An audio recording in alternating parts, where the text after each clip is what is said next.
नीति शास्त्र कहता है कि दुख के आने पर, एक्सीडेंट के होने पर, बीमारी होने पर और दुश्मनी हो जाने पर, बात बिगड़ जाने पर, रिश्ते टूट जाने पर जैसी बुद्धि लोगों की हो जाती है, वैसी बुद्धि अगर इससे पहले होती, एक्सीडेंट से पहले, बीमारी से पहले, रिश्ते टूटने से पहले, तो भला किसका भाग्य उदय ना हो जाता, किसका भाग्य ना उदय हो जाता। एक्सीडेंट होने के बाद लोग कहते हैं थोड़ा धीरे चलाते तो ठीक था। एक्सीडेंट होने के बाद लोग कहते हैं नींद की झपकी आ रही थी, गाड़ी रोककर थोड़ा सो लेते तो ठीक होता। लेकिन कब सोचा? जब एक्सीडेंट हो गया। हार्ट अटैक होता है तब लोग सोचते हैं थोड़ा तेल वाली चीजें कम खाते तो अच्छा है। तेल के पीपा से स्नान कर लो, कम क्यों खाओगे? थोड़ा पी लो, मुंह में जगह न हो, नाक में पियो। तेल खाते हैं, सब निकलेगा तेल तुम्हारा। ज्यादा तेल खाना, ज्यादा घी खाना, ज्यादा चिकनई खाना, याद रखना मरने की तैयारी रखो। ये तेल कंपनी बना रखा अपने पेट को, डालते चला जा रहे, जला कटा भुना तेल, सड़ा गला तेल, रिफाइंड तेल, ब्राइंड तेल, गड़बड़ तेल, कौन कौन तेल मिलाकर क्या क्या बनता है, खाली केमिकल डाल करके चमका दिया जाता है खाद्य पदार्थों को, लोग प्रेम से खा लेते हैं। याद रखना, जो भोजन तुम्हारी माँ के हाथ का है, जो भोजन बहन के हाथ का है, जो भोजन तुम्हारी पत्नी के हाथ का बनाया हुआ है, उस भोजन से शुद्ध भोजन शायद दुनिया में कहीं मिलेगा। उनके हाथ का भोजन खाइए। वो चटपटा भले ना बना पाए, लेकिन ऐसा बनाती है जिसमें शुद्धता है और प्रेम रस पड़ा हुआ है, प्रेम रस। और तुम चाहते हो कि चटपटा हो, भले ही उसमें गंदगी कितनी हो। मैं एक दिन अपने कुछ साधुओं को ले गया, एक नाश्ता की दुकान थी, वहाँ की कढ़ाई दिखाया, भगोना दिखाया, बर्तन दिखाया, गंदगी दिखाया, अंदर घुसेड़ के दिखाया। हमने कहा देख लो चट्टू राम, देखो चटोरा राम तो है, बोला है। तो हमने कहा लो खा लो। होटल वाले से मैंने कहा जलेबी लो बांट दे, बोला लो बांटो खूब। तो मैंने साधु से पूछा खाओगे? बोला हम नहीं खाएंगे। देख लिया साहब, अरे इसमें तो बहुत गंदगी है, इसलिए अपने घर का चावल खा लो, दाल खा लो, सब्जी खा लो। होटल में ज्यादा खाने वाले लोग धीरे धीरे बोतल में चले जाते हैं, और बोतल में जाने वाले लोग फिर धीरे धीरे टोटल में चले जाते हैं। टोटल, होटल, बोतल, फिर टोटल। इसलिए स्त्रियों को चतुराई से अपने पति को होटल की तरफ ज्यादा मुड़ने मत दो। टाइम से पहले इसको भोजन दे दो, नहीं इस पति का क्या भरोसा कहाँ होटल में चला जाए। इसको घर से छका कर भेजो, टिफिन बंद करके दे दो, और भूख लगे खा लेना, लेकिन पति राम इधर उधर मत जाना, वापस घर में आकर फिर खा लेना, मैं बना दूंगी। कितने पति पत्नी दोनों भग मच्छर मचा रखे हैं, घर में चूल्हा जलाते ही नहीं है, बस जो भी गंदा फंदा सब खाते रहते हैं। नहीं नहीं, अच्छे स्वास्थ्य के लिए तेल में डूब करके जो चीजें पकती हैं उनको कम खाइए। अच्छे स्वास्थ्य के लिए याद रखना, थोड़ा मीठी चीजों को भी कम कीजिए। बिल्कुल बंद न करिए, थोड़ा कम कर दीजिए। 10% खाइए, 90% बंद करिए। अच्छे स्वास्थ्य के लिए थोड़ा सा कम भोजन कीजिए, अधिक न खाइए। अच्छे स्वास्थ्य के लिए गहरी नींद भी सोइए। अच्छे स्वास्थ्य के लिए पानी पर्याप्त पीजिए। अच्छे स्वास्थ्य के लिए टेंशन भी मत कीजिए, थोड़ा खुश रहिए। टेंशन करने से सुंदर रूप नष्ट हो जाता है। संतापाद भ्रसते रूपम। ये लोगों के चेहरे जो भूत चुड़ैल जैसे दिखते हैं, ऐसे नहीं दिखते। बहुत टेंशन किया है, टेंशन करते करते 40 साल हो गए तब चेहरा बिगड़ा है। एकदम आदमी बैठता है तो भूत जैसा लगता है, लेडीज बैठती है तो लगता है अरे चुड़ैल आ गई है। तो ऐसा चेहरे को क्यों बिगाड़ा है? ये सब झंझट में आफा काफा लाफा जाफा और ये सब हैया भैया दैया रुपया, ये सब झंझट में अपनी जिंदगी क्यों बर्बाद कर रहे हो? थोड़ा प्रेम से सोया भी करो और प्रेम से चबा चबा कर खाया भी करो और सारी दुनिया को अपनी मुट्ठी में बंद करने की कोशिश मत करो। दुनिया के एक छोटे से सदस्य तुम भी बनो। बाकी इस दुनिया, ये मत सोचो दुनिया तुमसे चल रही है, नहीं नहीं, शायद दुनिया से तुम चल रहे हो, ये दुनिया तुम नहीं चला रहे हो। कितने नेता मर गए, कितने डॉक्टर मर गए, कितने विधायक मर गए, कितने प्रधानमंत्री मर गए, फटाफट सब दुनिया चल रही, देश चल रहा है। तुम पीछे मुड़कर तो देखो कितने लोग इंतजार कर रहे हैं तुम्हारे पद पर बैठने के लिए। तुम्हारी पार्टी के सभी सदस्य यही प्रार्थना भगवान से करते हैं, ये मुख्यमंत्री कब मरेगा जो हम मुख्यमंत्री बने।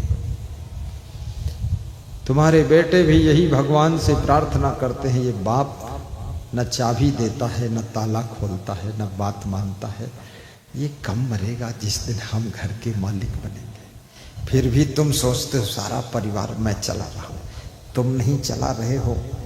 सब ऐसे ही चलता रहता है। जिसको जीना होगा वो अपना चलाता रहेगा। ज्यादा अनावश्यक लोड भी मत लो। थोड़ा देखो तो दूसरों को अवसर भी दो, दूसरों की भी जिम्मेदारी है। और जो जिम्मेदारी नहीं लेगा वो कंगाल हो जाएगा, और जो जिम्मेदारी लेगा बहुत शीघ्र वो माला माल हो जाएगा।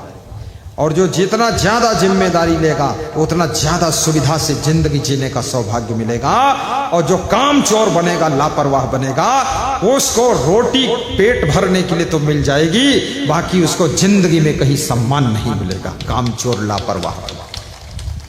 हमारे देश के अंदर कई प्रकार के चोर भरे हुए हैं, और जिन चोरों में सबसे खतरनाक चोर है काम चोर। ऐसे काम चोर भरा हुआ है,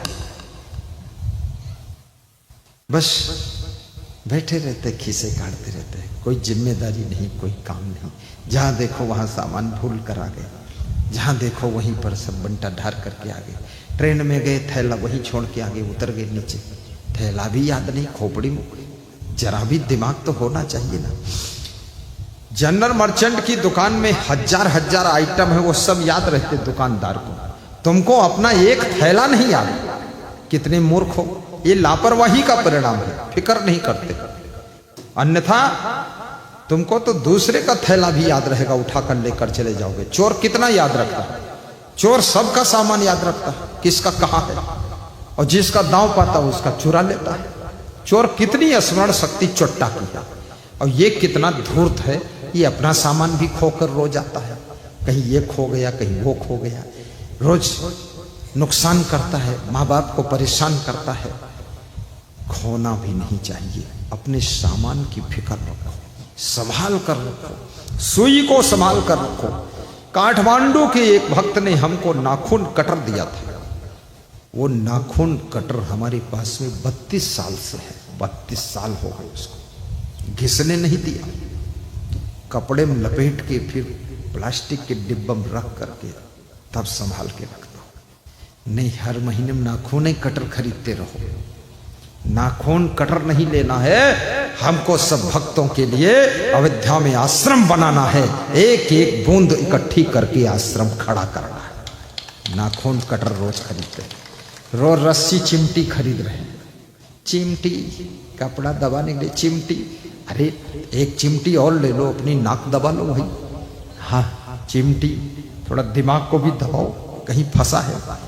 जहां देखो वहां चिमटी भूल के आ गए, रस्सी भूल के आ गए, जहां देखो जूता भूल के आ गए। जूता भूले वजूरगंज में और ढूंढ रहे वहां फतेहपुर में। एक आदमी साइकिल छोड़ के गया सत्संग में और ढूंढ रहा था अपने घर में। तो उसकी पत्नी ने कहा, मूर्ख, साइकिल सत्संग में गए थे। बोले अब याद आ गया, हाँ वहीं पड़ी है। रात भर पड़ी रही, सवेरे ले गया। ऐसे भुलऊ राम। सबको इतना माइंड मिला है, अपनी जिंदगी का सामान संभालने के लिए माइंड का प्रयोग करने की आवश्यकता है। लापरवाही करने वालों का माइंड सोता रहता है। और जिम्मेदारी लेने वालों का माइंड जाग जाता है और बड़ी से बड़ी जिम्मेदारियों को संभालता है। इसलिए जिम्मेदारी भी लीजिए और परेशान भी मत होइए। हंसते हंसते काम करना सीखो, मुस्कुराते मुस्कुराते मैनेजमेंट करना सीखो। और हंसी खुशी तब रह सकती है जब आचरण आपका सही होगा। हंसी खुशी तब रह सकती है। अभी कल मैंने कहानी सुनाया था कि मेरठ की एक लड़की है जिसका नाम मुस्कान है। मुस्कान की सारी मुस्कान उड़ी चली गई क्योंकि आचरण सही नहीं। छिनरी लड़की है, बेविचारणी, कोई मुसलमान लड़के से फंस गई। दोनों मिल करके अपने पति को मार डाला, 15 टुकड़ा किया। सब पति डर गए। मजाक करने वाले लोग फेसबुक में सब नीले रंग की ड्रम उठा उठा कर फेंक रहे कि ड्रम फेंको नहीं, इसी हमको भर देगी मेरी पत्नी मार के। लोग कैसा मजाक कर रहे हैं। अब मुस्कान नाम था, सारी मुस्कान लुट गई। नाम मुस्कान धरती है और गुंडागर्दी का काम करती है। अब जेल में बंद है, अब उसी बैठी है। क्या दुर्दशा हो रही है। याद रखना, गलत करने वालों के लिए संसार में सुख नहीं है और अच्छा करने वालों के लिए पूरी दुनिया में कोई दुख नहीं है, कोई दुख नहीं। बोल परम पूज्य गुरुदेव की जय। जीवन में जो दुख आता है ये तुम्हारी किसी गलती का परिणाम है, और जीवन में जितना सुख आता है ये तुम्हारे अच्छे कर्मों का परिणाम है।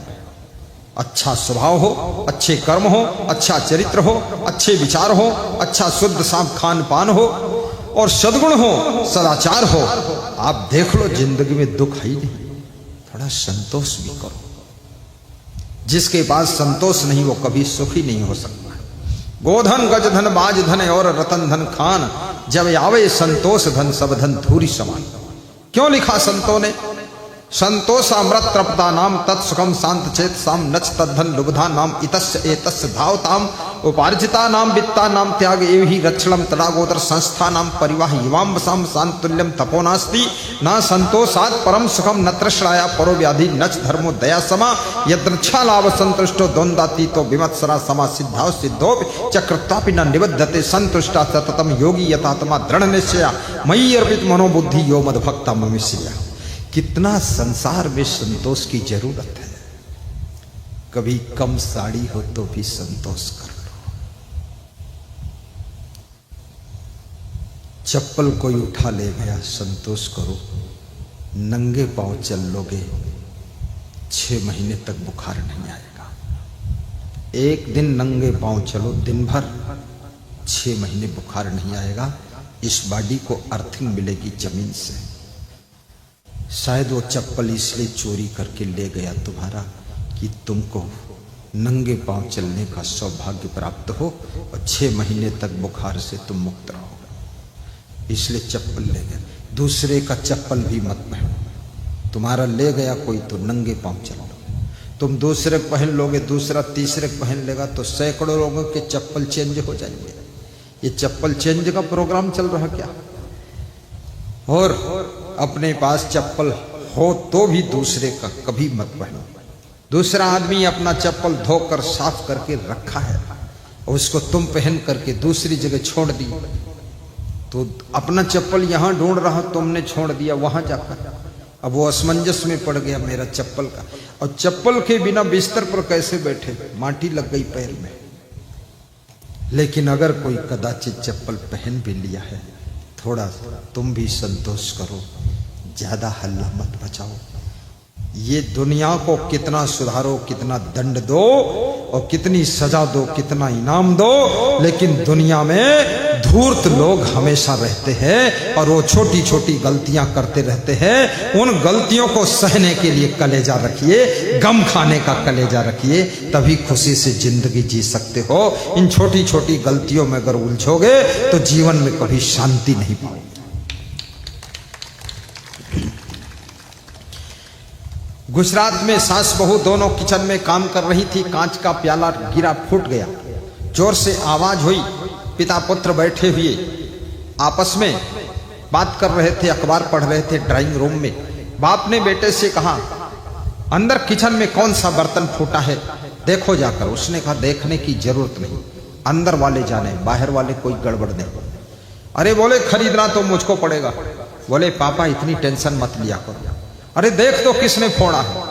मैं यहीं से बता देता हूं, वहां जाने की जरूरत नहीं, मेरी मम्मी ने फोड़ा है।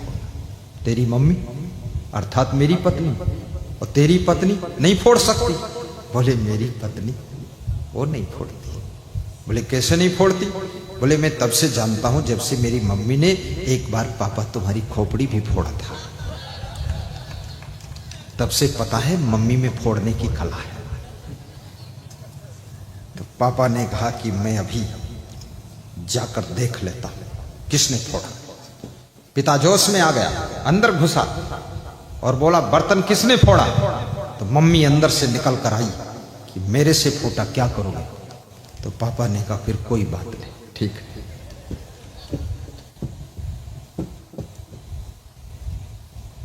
पिता वापस ड्राइंग रूम में बैठ गया और बेटे से पूछा तू कैसे जान गया था कि मम्मी ने फोड़ा है?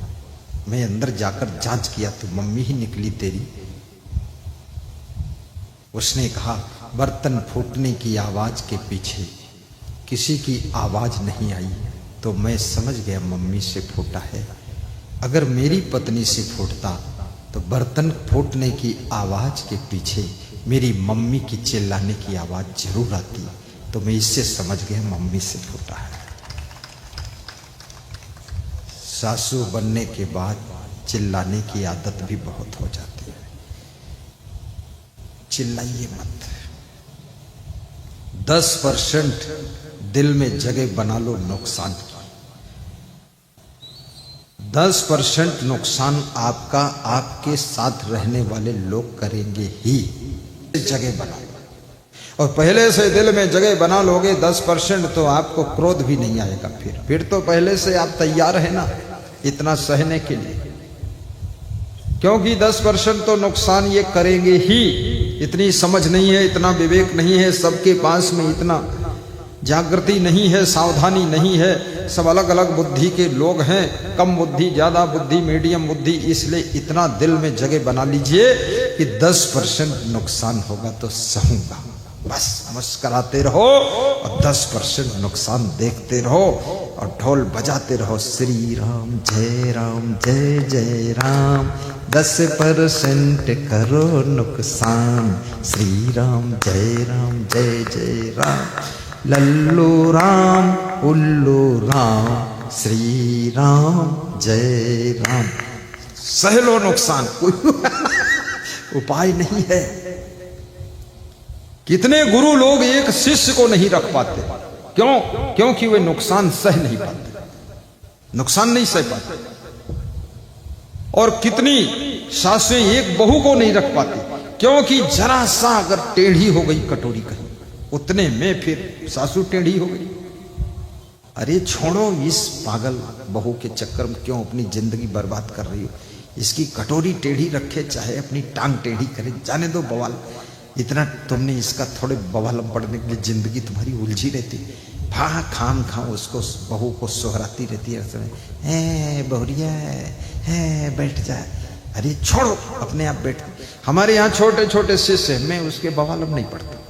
छोटा हो चाहे बड़ा हो, भोजन बन गया खा लो जाकर, तो लपक के खा लेता है। वो सोचता है गुरु ज्यादा बवाल अब नहीं पड़ेगा, तो ये याद ही नहीं करता गुरु खाया कि नहीं खाया। वो धड़ाम से कूद के पूरा खीर पी के आ गया गंगा स्नान करके।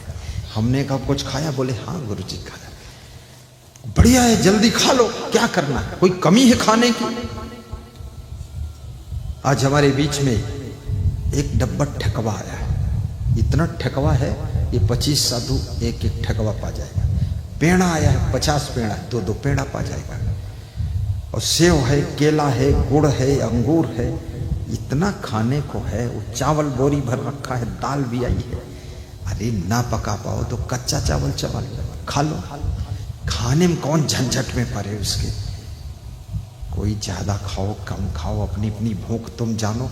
प्रवचन करना मेरा काम है और प्रवचन को आचरण में उतारना दुनिया का काम है। दुनिया ना उतारे तो दुनिया जाने, उसके लफड़े में नहीं फंसता। प्रवचन करने के बाद फ्री हो गया।